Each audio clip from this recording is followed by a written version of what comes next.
Une semaine avant le réveillon, j'ai surpris mes parents et ma sœur en train de comploter pour dépenser mon argent dans mon dos.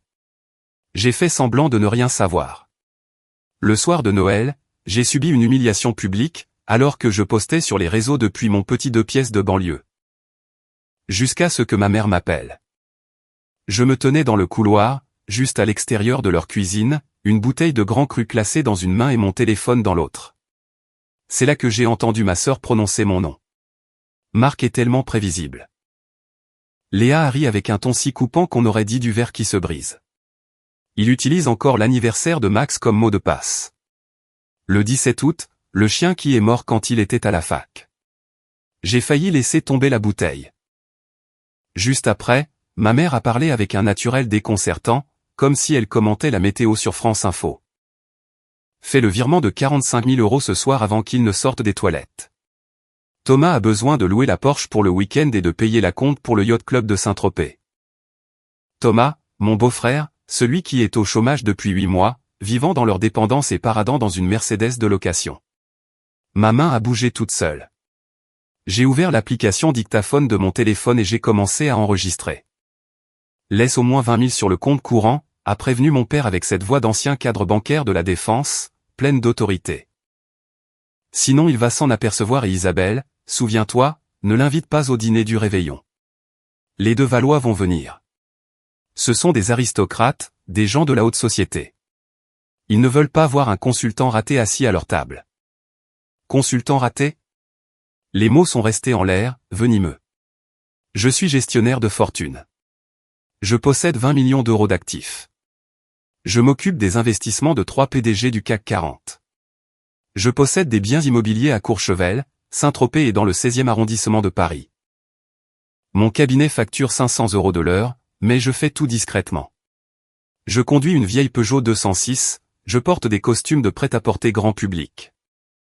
J'habite dans un modeste appartement à Saint-Ouen, qui est en fait un pantouse que j'ai acheté via une société civile immobilière. Pourquoi ? Parce que je voulais être aimé pour ce que je suis, pas pour ce que je peux donner. Quelle naïveté de ma part. J'ai arrêté l'enregistrement et les sauvegardé sur 3 clouds sécurisés différents. Je suis entré dans la cuisine en souriant. Salut tout le monde. Quelqu'un a vu mon téléphone ? Léa a sursauté immédiatement. Ma mère a détourné le visage, trahissant sa culpabilité pendant une fraction de seconde avant de reprendre son théâtre habituel. Chaleureuse, maternelle, parfaite.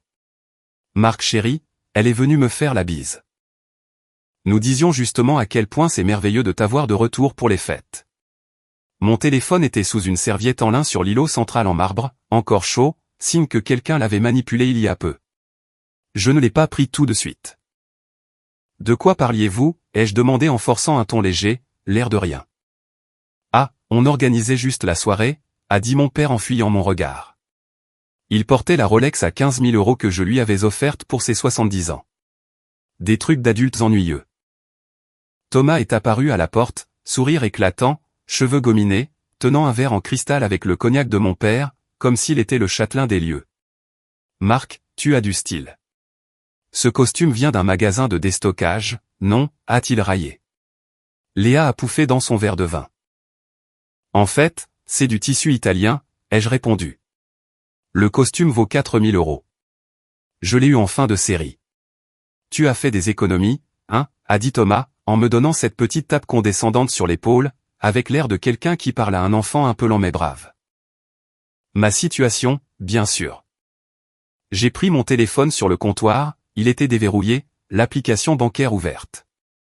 Il n'avait même pas pris la peine de fermer la session. J'y vais, ai-je dit. Demain matin j'ai une réunion avec un client à la Défense. Ma mère n'a même pas caché son soulagement. Rentre bien, chérie. Tu travailles trop, prends soin de toi. Personne ne m'a proposé à dîner. Personne ne m'a demandé de rester. Je suis descendu jusqu'à ma Peugeot et je suis resté immobile dans l'obscurité de leur allée de garage à Neuilly.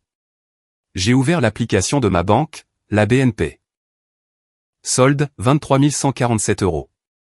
C'était censé être 73 000. Il s'était déjà servi.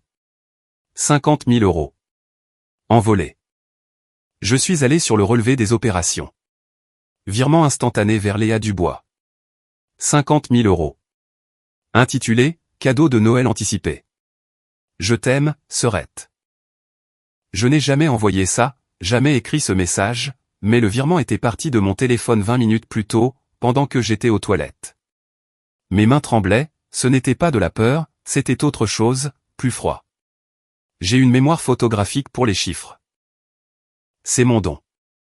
Je regarde un bilan comptable une fois, je répète toutes les valeurs une semaine plus tard.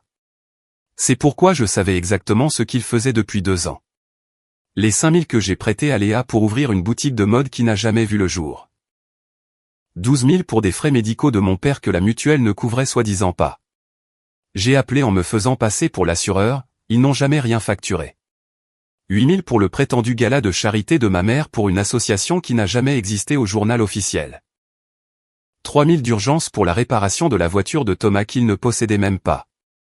Ils m'ont soutiré 73 000 € en 2 ans, en pensant que j'étais un idiot. J'ai démarré la voiture et je suis allé directement chez moi, ma vraie maison, le pantouse parisien que personne ne savait être le mien. Ce soir-là, je me suis assis à table, regardant la tour Eiffel par la baie vitrée, et j'ai fait une liste. Chaque centime, chaque mensonge, chaque fois qu'ils m'ont fait me sentir petit. Ensuite, j'ai appelé maître Antoine Rochefort, mon avocat, associé dans un grand cabinet du 8e arrondissement, le type qui a blindé mon patrimoine. Antoine, j'ai besoin d'une faveur. Je t'écoute, Marc. Verrouille tout. Toutes les cartes liées à mes comptes personnels, chaque autorisation de découvert, tout. Il est resté silencieux quelques secondes. Marc, c'est radical. Il s'est passé un incident? Urgence familiale. Tu es en danger? Moi non. Oui. Il a compris. Dans 1 heure, c'est fait. Antoine. Quoi que ce soit, reste dans la légalité absolue. Ne t'inquiète pas. On ne joue pas avec le code pénal. Ensuite, j'ai appelé Sophie Ndiaye, ma conseillère en gestion de fortune. 20 ans à gérer le patrimoine des grandes familles industrielles. Elle a fait passer mon capital de 3 à 20 millions en 6 ans. Sophie, j'ai besoin que tu déplaces tout. Tout quoi? Tout actif liquide qui n'est pas bloqué dans l'immobilier ou un placement à long terme. Transfert vers les comptes de la holding, ce que personne ne peut tracer sans mandat. C'est 18 millions, Marc. Je sais. C'est à propos de ta famille, n'est-ce pas? Il y a quelques mois, nous avons déjeuné et je me suis confié. Elle m'avait averti de me protéger via un pacte familial ou une séparation de biens stricte. J'aurais dû l'écouter plus tôt. C'est comme si c'était fait. Je t'envoie l'avis d'opération avant minuit. Enfin, j'ai appelé David Costa, consultant en sécurité privée, ancien de la DGSI, spécialiste en cybercriminalité, aujourd'hui à la tête d'une entreprise de protection pour des gens comme moi. David, j'ai besoin que tu gardes un œil sur une propriété. Laquelle? La maison de mes parents à Neuilly. Si possible, sur leur communication aussi. Je veux être au courant de chacun de leurs mouvements la semaine prochaine. Écoute, Marc, c'est délicat juridiquement, mais la maison appartient à ta SCI, n'est-ce pas? C'est toi qui paies les charges et la taxe foncière. Exactement. Ils n'en ont aucune idée, ils pensent être propriétaires, mais tout est au nom de la société dont je suis le gérant unique. L'immeuble est à moi. Je peux installer un système de vidéosurveillance pour protéger mon bien, non? Il a laissé échapper un sifflement admiratif. Tu as bien bordé ton affaire. Oui, tu peux, au titre de la protection des biens. Demain matin, j'envoie l'équipe technique là-bas pendant qu'ils seront au brunch du country club. Caméra, micro d'ambiance, tout. Ils ne remarqueront rien. Parfait. J'ai raccroché le téléphone et je me suis servi un verre de ce cognac Louis XIII, la bouteille à 3 000 € que je gardais pour les grandes occasions. Et celle-ci en était sans aucun doute une.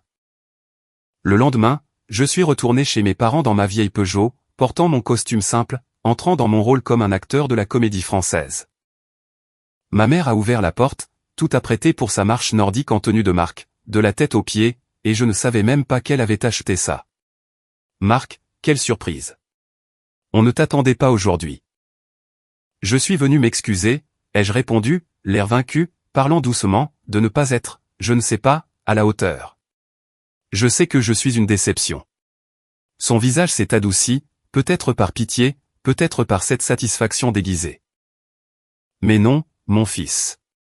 Tu n'es pas une déception. Tu cherches juste ta voie. Le marché n'est pas facile, maman, ai-je continué, laissant le mensonge sortir sans effort. J'ai perdu 2 gros contrats la semaine dernière. Je vais peut-être devoir vendre mon appartement à Saint-Ouen, chercher un studio en grande couronne. Le soulagement affiché sur son visage m'a donné la nausée. Je pense que c'est mieux ainsi, a-t-elle dit en me caressant le bras. Parfois, vivre avec moins fait du bien, ça aide à forger le caractère. Nous nous sommes assis dans le grand salon, celui-là même pour lequel j'avais payé une partie du mobilier Roche-Beaubois quand ils ont décidé de redécorer il y a 3 ans. Léa est apparue en descendant les escaliers, fraîchement sortie de sa séance de yoga, portant une tenue qui devait coûter environ 4000 €. De l'argent qu'elle n'avait pas, mais qui avait été le mien. Marc, trop animée, exagérément heureuse. Qu'est-ce qui t'amène ici? Je suis juste venu vous voir, ai-je répondu. Je me disais qu'on ne passe presque pas de temps ensemble en famille. Thomas est descendu juste après, smartphone à la main, riant d'une bêtise, regardant probablement des voitures de sport sur la centrale qu'il n'achètera jamais. Malgré tout, ma mère a apporté ce café grand cru, les grains spéciaux que j'avais achetés pour elle chez un torréfacteur parisien, et nous nous sommes assis, ressemblant à une famille française modèle, discutant comme si tout était parfait. Tu sais ce qui peut t'aider, a lancé ma mère soudainement, feignant d'y avoir pensé à l'instant. Ta situation financière, tu as encore cette carte American Express Centurion, non? Celle sans plafond dont tu parlais l'autre fois. Je n'attendais que ce moment. Je l'ai, pourquoi? Laisse-la moi. Je vais la garder en porte-bonheur, prier dessus. Manifester l'abondance. Tu sais à quel point l'esprit est puissant. J'ai sorti mon portefeuille lentement. La vraie Centurion en titane était là. Celle que seuls ceux qui dépensent des fortunes reçoivent. Je lui ai tendu la carte secondaire activée hier juste pour ça. Limitée par Antoine à 50 centimes. Tiens, maman. Garde-la pour moi. Elle l'a prise comme si c'était une relique sacrée. Je vais en prendre soin comme de la prunelle de mes yeux. Tu vas voir. Ta vie va changer. Léa tremblait presque de joie. Thomas a fait une moue d'approbation. Bien joué, beau-frère. Laisse l'univers travailler. J'ai fini mon café et je me suis levé. Je dois aller chercher du travail, j'ai un entretien. Bien sûr, a dit mon père depuis son nouveau fauteuil en cuir pleine fleur, celui que j'avais offert pour remplacer le vieux Voltaire. Bonne chance, fils. Personne n'a proposé d'aide. Personne n'a demandé si j'avais besoin de quelque chose. Je suis sorti de là avec mon téléphone qui enregistrait tout, chaque mot. L'équipe de David avait déjà tout installé dans la maison ce matin-là, pendant qu'ils étaient sortis. Caméra dans la cuisine, le salon, le garage, micro dans toutes les pièces de vie. Tout dans la légalité, tout dans ma propriété. Pendant les 3 jours suivants, j'ai tout surveillé depuis mon bureau. J'ai vu Léa dépenser l'argent qu'elle m'avait pris en faisant du shopping avenue Montaigne. J'ai vu Thomas verser un acompte pour une Porsche 911 chez un concessionnaire de luxe. 15 000 € rien que pour la réservation.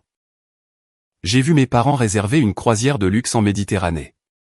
22 000 € pour 3 semaines. Je les ai vus rire, se moquer de la facilité avec laquelle ils m'avaient dupé, comment je ne comprenais rien au monde. Les mots exacts de mon père, prononcés dans la cuisine, enregistrés, Marc a toujours été l'utile de la famille, pas l'intelligent, juste l'utile. J'ai sauvegardé chaque vidéo, chaque piste audio. J'ai fait des copies sur des serveurs sécurisés. Le 23 décembre, ma mère a appelé, Marc, chéri, à propos du réveillon de Noël. J'ai rendu ma voix pleine d'espoir. À quelle heure j'arrive? J'ai acheté des cadeaux pour tout le monde. Silence au bout du fil. Puis, en fait, c'est de ça que je voulais te parler. Nous avons décidé qu'il vaut mieux que tu ne viennes pas cette année. Comment ça? Parce que les de Valois vont venir, tu sais? Le baron et sa femme. Ce sont des gens exigeants, très traditionnels, de la vieille aristocratie. Ils ne mélangent pas les torchons et les serviettes. Je ne comprends pas. Elle a poussé un profond soupir comme si j'étais un enfant capricieux. Tu es célibataire, ta situation financière est précaire, tu traînes une énergie un peu lourde. Nous ne voulons pas que tu plombes l'ambiance festive. Ce ne serait pas juste pour nos invités de marque. J'ai senti un froid glacial dans ma poitrine. Maman, s'il te plaît, j'ai déjà les cadeaux. Je peux même rester dans la cuisine si tu préfères, aider au service. Je n'ai même pas besoin de m'asseoir à table avec vous. Marc, ne fais pas de scène. C'est important pour notre image sociale. Commande-toi une pizza. Je ne sais pas. S'il en reste, on t'enverra un panier. Je dois raccrocher. Le traiteur m'appelle. Au revoir. L'appel a coupé.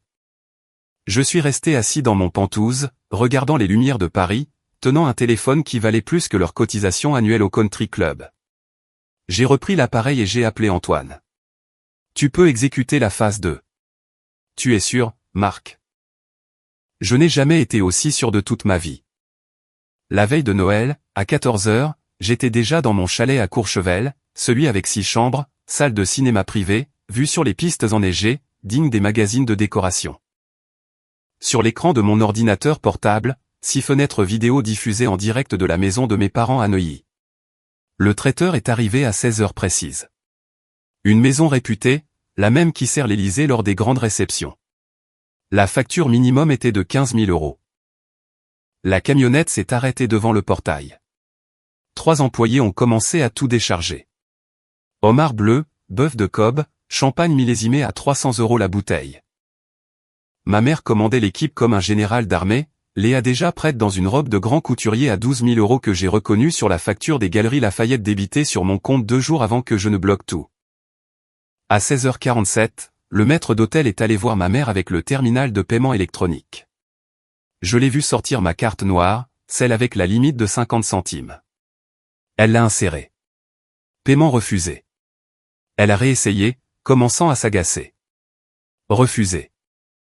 Le maître d'hôtel a dit quelque chose poliment mais fermement. Son visage est passé de confus à livide. Elle a encore essayé avec son téléphone via Apple Pay. Refusé. Léa a couru chercher ses propres cartes, celles que j'alimentais depuis 2 ans sans le savoir. Toutes refusées, toutes bloquées, toutes inutiles. J'ai vu le sang quitter le visage des 2 femmes alors que les employés du traiteur commençaient à tout remballer. Ma mère essayait tout. Elle gesticulait nerveusement, expliquait, demandait un délai, suppliait presque. Le responsable secouait simplement la tête, inflexible. Pas de paiement, pas de service, c'était la règle de la maison. À 17 h 15, la camionnette du traiteur est partie, ne laissant que des tables vides, des plats vides et une maison qui, dans 45 minutes, serait pleine d'invités prestigieux. À 17 h 30, tout est devenu noir. L'électricité a été coupée. Les contrats d'énergie que je payais en cachette via la SCI depuis 4 ans, parce qu'ils avaient refinancé la maison et n'arrivaient plus à couvrir les charges, ont été résiliés pour non-paiement. J'avais moi-même annulé les prélèvements automatiques 3 jours plus tôt. Le cri de ma mère a été si perçant qu'on pouvait l'entendre distinctement via le micro de la caméra du salon. À 18 h, les 2 Valois sont arrivés. Le baron et la baronne, des gens influents, exactement ceux que mes parents essayaient d'impressionner pour grimper l'échelle sociale. Cela faisait 3 ans qu'ils préparaient ça. Ils sont arrivés en Bentley avec chauffeur, vêtus d'une élégance rare. Sauf qu'ils sont entrés dans une maison complètement plongée dans le noir et le froid. Pas de lumière, pas de chauffage, pas de nourriture, pas de musique. Juste mes parents, Léa et Thomas, debout dans l'obscurité, ayant l'air d'avoir été pris en flagrant délit de cambriolage. Les 2 Valois sont restés exactement 4 minutes, pas plus, par pure politesse glaciale. J'ai observé l'expression de la baronne par la caméra de l'entrée. Pur mépris, jugement, la mort sociale imprimée sur le visage. À 18 h 30, j'ai lancé un live sur Instagram, sur mon compte principal, celui avec 340 000 abonnés, celui dont personne dans la famille ne connaissait l'existence car j'utilisais mon 2e prénom, Alexandre. J'ai tout montré. Le chalet avec les baies vitrées immenses, les montagnes des Alpes en fond, une pyramide de champagne en train d'être dressée par un barman professionnel, un quatuor de jazz jouant dans un coin. J'étais en smoking sur mesure, une pièce à 8 000 €. Autour de moi, 20 amis proches, collègues, entrepreneurs, investisseurs, des gens qui faisaient vraiment la différence. Joyeux Noël depuis Courchevel, ai-je dit en levant une coupe en cristal de baccarat. La famille, la vraie famille, ceux qui sont là quand ça compte vraiment. Les commentaires ont explosé en quelques secondes. Attends, ce n'est pas Marc Dubois. Léa vient de poster une story disant que son frère pleurait dans un studio HLM parce qu'il a perdu son emploi. Pourquoi Marc organise une fête dans le chalet qu'elle prétendait avoir acheté pour la famille? C'est surréaliste. Elle a menti. Son Insta est entièrement faux. Ses propriétés ne sont pas à elle. Cette vie n'est pas la sienne. Le live est devenu viral, partagé des milliers de fois. En 1 heure, il y avait déjà plus de 2 millions de vues. Quelqu'un a trouvé le compte de Léa et a commencé à commenter tous ses posts, « Ce chalet n'est pas à toi, c'est à ton frère. Tu l'as volé, escroc, mythomane. » Les commentaires sont devenus un champ de bataille numérique. À 19h15, mon téléphone a sonné. C'était ma mère. J'ai laissé sonner 4 fois avant de répondre. Marc. Sa voix sortait à peine, elle pleurait. S'il te plaît, aide-nous. Qu'est-ce qui s'est passé, maman? Le dîner a tourné au désastre. Les deux Valois sont partis. Tout le monde a vu ton Instagram. Maintenant ils savent qu'on a menti. Ils savent pour la maison, les voitures, tout. On a besoin d'aide. On a besoin d'argent pour réparer ça. De combien avez-vous besoin? 50 000 € pour payer le traiteur en retard, les loyers de la dépendance, faire remettre l'électricité, sauver les apparences au club. S'il te plaît, Marc. On est désespéré. J'ai regardé tout ce qui était à moi, les sommets enneigés, l'empire que j'ai bâti. C'est drôle, ai-je dit avec le plus grand calme du monde, parce que 50 000 €, c'est exactement la somme que vous m'avez volée la semaine dernière. Silence total. Je suis au courant du virement, maman. J'ai les enregistrements de vous en train de tout planifier dans la cuisine. J'ai la vidéo de Léa en train de flamber l'argent, les reçus de chaque centime que Thomas a jeté par les fenêtres pour la Porsche. J'ai tout documenté. Chaque débit frauduleux sur la carte que je ne vous ai jamais autorisé à utiliser. Marc, nous sommes une famille. La famille ne vole pas. La famille n'exclut pas. La famille ne traite pas son propre fils d'idiot dans son dos tout en l'escroquant pendant 2 ans. 2 ans? Elle arrivait à peine à articuler. On n'a pas. 73 000 €. C'est le montant exact du préjudice. J'ai chaque transaction bancaire, chaque mensonge enregistré, chaque moment où vous riez de moi. J'ai entendu mon père hurler en arrière-plan. Qu'est-ce qu'il raconte? Il sait. Ma mère a chuchoté. Il sait tout et c'est ainsi que ça va se passer. Maître Rochefort, mon avocat, va déposer une plainte demain matin auprès du procureur de la République. Abus de confiance, escroquerie, faux et usage de faux, usurpation d'identité. Ce sont des délits graves, maman, passibles de prison. Tu ne vas pas oser. David Costa, l'expert en sécurité, a déjà sécurisé chaque preuve numérique, chaque signature falsifiée. Sophie Ndiaye a déjà fait geler tous les comptes auxquels vous pensiez avoir encore accès. Mon père a arraché le téléphone. Marc, sois raisonnable. Nous sommes tes parents. Vous êtes des voleurs qui partagent seulement mon code génétique. Il y a une différence. Nous t'avons élevé, nourri. Vous m'avez utilisé. Il y a une différence. On pouvait entendre Léa sangloter en fond et Thomas crier quelque chose à propos d'appeler son avocat commis d'office. Le dossier est déjà prêt pour la police, ai-je prévenu. Le commandant Bertrand, de la brigade financière, suit l'affaire de près. Il est très intéressé par votre cas, surtout la partie de la fraude familiale organisée. Marc, pitié. Tu m'as appris que tout a un prix, papa. Tu m'as appris que la famille, c'est une valeur marchande, ce que les gens peuvent te rapporter. Félicitations, tu avais raison. J'ai raccroché, bloqué le numéro et je suis retourné à ma fête. Le lendemain, jour de Noël, je me suis réveillé avec 247 appels manqués et un message d'Antoine. Plainte enregistrée. Le commandant Bertrand veut vous entendre rapidement. Le country club a appelé. Ils ont demandé la démission de tes parents du conseil d'administration. Le compte Instagram de Léa est passé en privé. La Porsche de Thomas a été géolocalisée et saisie par le loueur suite aux impayés. Tu as tout fait exploser. Joyeux Noël. J'ai répondu juste par un emoji pouce levé. Ensuite, j'ai appelé ma vraie famille, celle que j'ai choisie. Thomas Chen, un ami de fac propriétaire d'une start-up à Nantes. Jessica, ma mentor de mon premier stage, maintenant retraitée à Nice. David, mon meilleur ami de master, chercheur au CNRS. Des gens qui ont été à mes côtés quand je n'avais rien, qui ont célébré mes réussites sans rien demander en retour. Nous avons déjeuné ensemble par vidéo, chacun de son côté, et moi depuis mon chalet face aux Alpes. C'était parfait. 3 mois plus tard, la procédure pénale a abouti à une comparution sur reconnaissance préalable de culpabilité. Mes parents ont accepté l'accord pour éviter un procès public humiliant.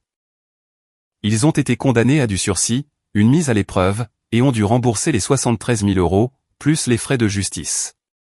Nous avons dû vendre la maison de Neuilly, celle-là même qui appartenait à ma SCI, pour couvrir leurs dettes et les dommages et intérêts. Léa et Thomas se sont séparés. Elle est partie à Limoges pour repartir de zéro, loin des regards parisiens. Aux dernières nouvelles, elle travaille comme assistante administrative dans un cabinet dentaire. Thomas est retourné vivre chez sa mère en province. Mes parents ont envoyé une lettre par le biais de leur avocat. Elle disait « Désolé pour ce que nous avons fait. Nous espérons qu'un jour tu pourras nous pardonner. Nous n'avons jamais voulu te faire de mal. » Je l'ai lu une fois. Je l'ai rangé dans un dossier nommé épreuve et je n'ai jamais répondu. Il y a des leçons qu'on doit laisser gravées dans le marbre. 6 mois plus tard, j'ai créé une fondation. J'ai fait un don anonyme de 5 millions d'euros. L'objectif était de soutenir les jeunes adultes victimes d'abus financiers intrafamiliaux.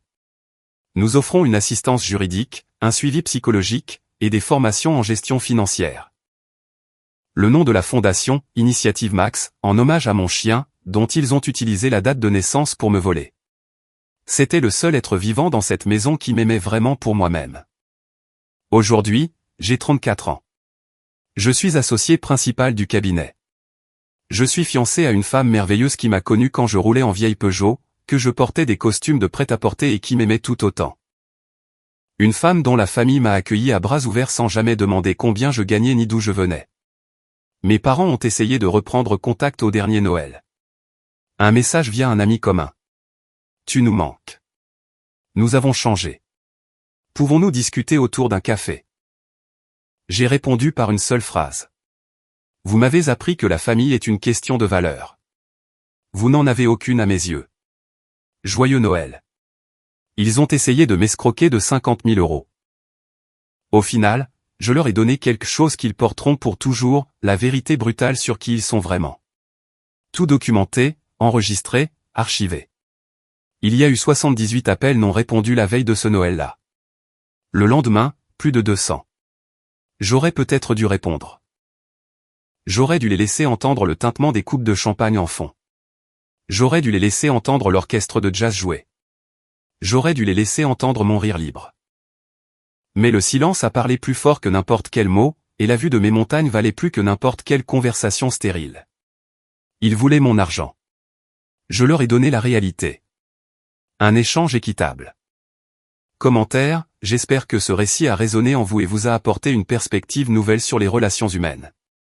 Parfois, nous réalisons que les liens du sang ne suffisent pas toujours à définir une véritable famille. Il est essentiel de comprendre que poser des limites claires n'est pas un acte d'égoïsme, mais une nécessité pour préserver sa propre dignité. Vous avez le droit de vous protéger lorsque le respect n'est plus au rendez-vous. La vraie richesse ne se mesure pas aux apparences ni aux biens matériels, mais à la sincérité des personnes qui nous entourent. N'ayez jamais peur de choisir votre tranquillité d'esprit, même si cela implique de prendre des décisions difficiles. Vous méritez d'être aimé pour ce que vous êtes réellement, et non pour ce que vous pouvez offrir. Cherchez ceux qui célèbrent vos victoires sans rien attendre en retour. La paix intérieure est un trésor qui vaut bien plus que toutes les validations sociales. Prenez soin de vous et cultivez votre bonheur avec ceux qui le méritent vraiment. Si vous avez aimé, n'oubliez pas de laisser un commentaire et de soutenir la chaîne en vous abonnant. À bientôt pour les prochaines stories.